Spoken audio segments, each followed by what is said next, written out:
பேரவைத் தலைவர் அவர்களே, ஒரு முக்கியமான விஷயத்தை இங்கே பதிய வைக்க விரும்புகின்றேன் உங்கள் மூலமாக.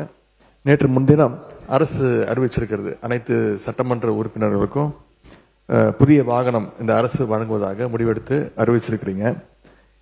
எங்களுடைய திராவிட முன்னேற்ற கழகத்துடைய நிலைமை இந்த அரசுல சபையில நான் பதிய வைக்க விரும்புகின்றேன்.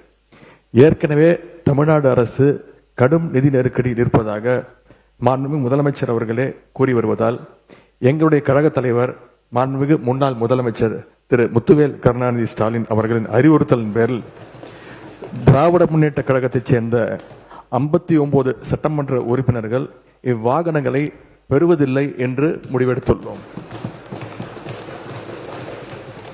மேலும் அரசுக்கு ஏற்படுகின்ற தேவையற்ற செலவுகளை குறைக்கின்ற நோக்கத்தில் மாண்புமிகு சட்டமன்ற உறுப்பினர்கள் தங்களது தேர்தல் வேட்பு மனுவில் குறிப்பிட்டுள்ள பொருளாதார சூழலை கவனத்தில் கொண்டு பொருளாதாரத்தில் நலிவடைந்துள்ள உறுப்பினர்களுக்கு மட்டுமே இந்த அறிவிப்பின் கீழ் வாகனம் வழங்க வேண்டும் என்பதை இந்த அரசினுடைய கவனத்திற்கு தாங்கள் எடுத்து செல்ல வேண்டும் என்று கேட்டுக்கொள்கின்றேன்.